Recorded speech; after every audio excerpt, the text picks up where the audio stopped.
Plant family. Dirachmaceae, genus Dirachma. Understanding the Dirachmaceae family.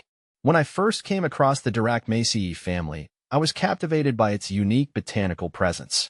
This family, though not widely known, consists of only one genus, Dirachma. It's rare and intriguing, especially for those of us who love diving into the depths of plant taxonomy and discovering species that are not commonly discussed. Dirachma, a genus like no other. The genus Dirachma consists of two species, Dirachmaceae and Dirachma. These plants are native to the dry, arid regions of Socotra Island in Yemen and the northeastern parts of Somalia. What makes this genus fascinating is its isolated evolutionary path. It has no close relatives and occupies a unique position in the plant world, almost like a living fossil in terms of its lineage. The anatomy of Dirachma plants. Dirachma plants are woody shrubs, generally reaching heights of about 1.5 meters.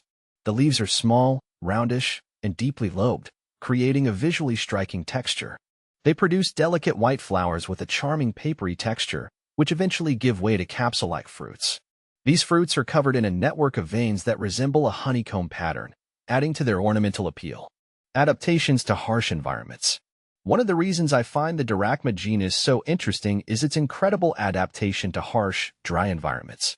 These plants have evolved to thrive in conditions that would be inhospitable to many other species. They can withstand prolonged drought periods, and their small leaves help reduce water loss. The thick, woody stems store moisture, allowing the plant to survive even when water is scarce. Conservation concerns. Sadly, both Dirachmaceae and Dirachma are considered rare and vulnerable due to habitat loss and environmental changes. Socotra Island, known for its unique flora and fauna, faces threats from overgrazing and infrastructure development.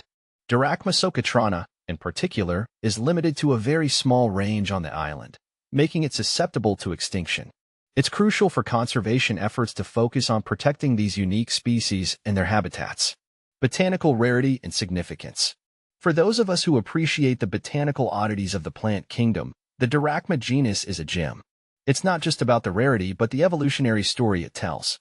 The fact that it has survived in isolation, without close relatives, gives us insights into how plant species adapt and evolve over time. Its distinct morphological features and ecological niche make it a subject of interest for botanists and plant enthusiasts alike. Cultivation and challenges. Cultivating Dirachma species outside their native range is challenging due to their specific environmental needs. They require well-drained, rocky soils and a dry climate, which can be difficult to replicate in typical garden settings. However, for those adventurous enough to try, providing conditions similar to their natural habitat, such as using a sandy cactus mix and ensuring minimal water during cooler months, might yield some success. The allure of the uncommon. What draws me to plants like Dirachma is their story of survival and resilience. In a world where so much is standardized and predictable, these rare species stand out. They challenge us to look beyond the familiar and appreciate the diversity of life. Dirachma is a testament to the power of adaptation and the beauty of nature's less-traveled paths. Final thoughts on Dirachmaceae. Exploring the Dirachmaceae family has been a fascinating journey for me. While it's a small family with only one genus, the complexity and uniqueness of Dirachma species are profound. They're a reminder that even in the most isolated and extreme environments, life finds a way to not just exist but to flourish in its own extraordinary fashion. For any plant lover or botanical enthusiast, getting to know the Dirachmaceae family offers a deeper appreciation for the incredible diversity and resilience of the plant kingdom.